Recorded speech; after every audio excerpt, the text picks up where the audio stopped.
هونەرمەندان ڕۆشنبیران ئەدیبان شاعران دۆستانی هونەر بەڕێزان میوانان زۆر سوپاسانەکەین بۆ ئامادەبوونتان ئەمڕۆ لەم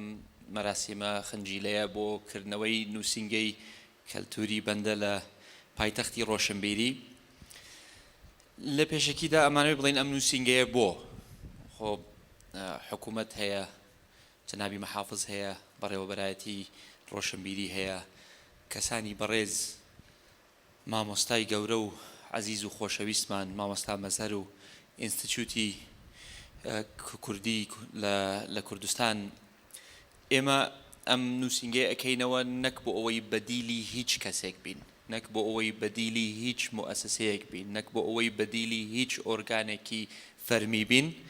بە پێچەوانەوە ئێمە ئەم نووسینگەی ئەکەینەوە تاکو هاوکارتان بین، تاکو نوێنەرتان بین، تاکو سەفیرتان بین، تاکو خزمەتکارتان بین، تاکو هاوکارتان بین. ئەو ڕوئیایی کە هەمومان هەمانە بۆ سلەیمانی وەکو پایتەختی ڕۆشنبیری لە ناونیشان و لە لەقەبێکەوە بیگوازینەوە بە کار و چالاکی، بە سیاسەت، بە دانانی نەخشەیەک کە ئێمە بفعلی جەوێک دروست بکەین، یان جەوێک مسۆگەرکەین لێرە کە هەمومان دۆستی هونەر بین. ئەو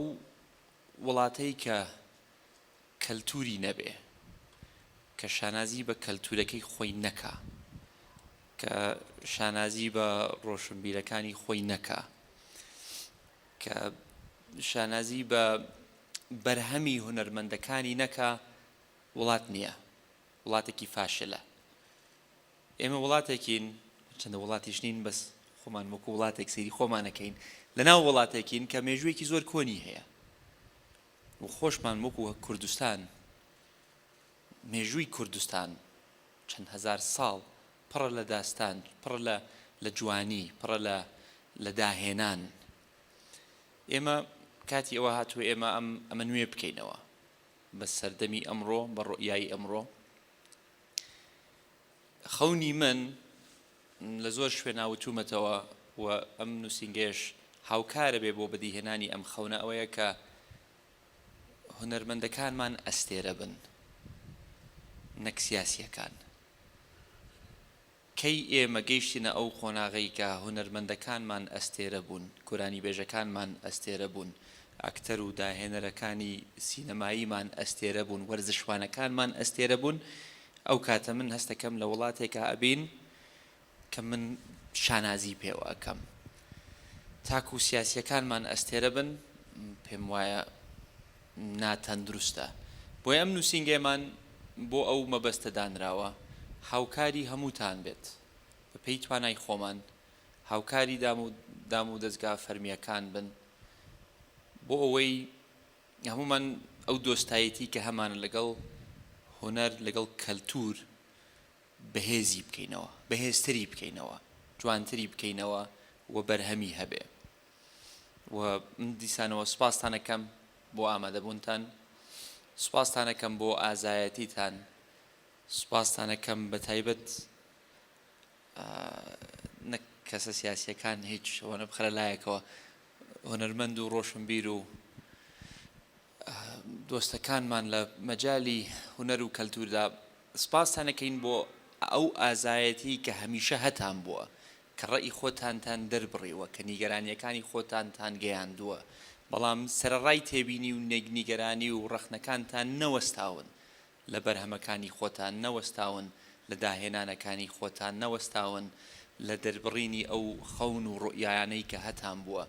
بۆیە من سوپاستانەکەم و ئەمەوێ لێرەوە وعدتان بەمێ کە هەمیشە هاوکارتانە بم، هەمیشە دۆستانە بم، هەمیشە خزمەتکارتانە بم. و هیوادارم ئێمە لێرە لەم کارگەیە کە ئێشتا ڕوبعێکی ئەو ڕوئیایی کە هەمانە بۆ ئەم شوێنە هێشتا نەهاتوەتە دی، ئێرە ئەم شوێنەی کە ئێستا ئێمە لی کۆبووینەتەوە بە فەعلی ببێ بە ناوەندێکی کەلتوری کە لەسەر ئاستی جیهان جێی خۆی بگرێتەوە. من نامەوێ هەر بین ساڵانە دووسێ وردە چالاکی لێ بکەین. ئێرە ئەم شوێنە لەناو جەرگی شارەکەمان شایانی ئەوەیە کە شتی زۆر گەورەتری لێ بکرێ شتی زۆر جوانتری لێ بکرێ و دعم و پاڵپشتێکی زۆر گەورە و باشتر بێ بۆ مەجای هونەر و کەلتور ئەوە بە ئێوە ئەکرێ ئەوە بە حکوومەت ناکرێ بە تەنها بە ئێوەی بەڕێزەکرێ بەو خەڵکە دڵسۆزانە ئەکرێ کە تا ئێستا ئیشان تیا کردووە بە مستەسمرە بەڕێزەکانی ئەم شارە ئەکرێ کە بێن هاوکار بن تەمویلی بکەن و ئەو کاتە ئێمە ئەتوانین بڵین سەرکەوتوو بووینە لە جێبەجێکردنی ڕۆیاکەی خۆمان کاتان ناگرم دڵنیام هەمووتان زۆر بێزار بوونە لە دەنگی من ماوەیە کە زۆر قسەم بۆ کردوون بۆیە هیوادارم ئێوارەیەکی خۆش ببەن بەسەر و منیش وەکو هەمووتان چاوەڕێی بەرهەمە جوانەکانی ئەو هونەرمەندە بەڕێزانە ئەەکەم کە ئێستەیەن کار و چالاکی خۆیان پێشکەش بە ئێوە و بەندەی مخلستانەکە و دووبارە سپاسانەکەم سپاسی کاک نەجاتی شەکەم کە ماندوو بووە بەم ئیشە و چاوەڕێی ئەو چاوەڕێی ئیشی باشیشی لێ ئەەکەین و کاک نەجات لە بینی هەولێر و ئێرە خزمەتکاری هەمووتانە بێ بۆ ئەم کارە و بۆ بەهێزکردنی ئەو فەرهەنگ و کەلتورە جوانەی کە هەمان بۆ و کە ئیشەڵا سلەیمانی وەکو پایتەختی ڕۆشنبیری هەمیشە پێشەنگە بێ هەمیشە شوێنی ئازادیە بێ هەمیشە ئەو شوێنە ئەبێ کە خەڵک بتوانێ قسەی خۆی بکا بە بێ ترس ڕەخنەی خۆی بگرێ بە بێ ترس گلەی خۆی بگەێنێ بە بێ ترس و ئەو ئازایەتی کە لێرە لەم شارەیە ئەیبینم ئینشەڵا لە هەموو شوێنەکانی کوردستانە ئەیبینم هەمیشە بەردەوام بن هەمیشە پێشەنگ بن هەمیشە جوان بن هەمیشە شاری شاران بن و بەخێر بن سەرسەر و سەرچاوم هەڵتانەوە بێت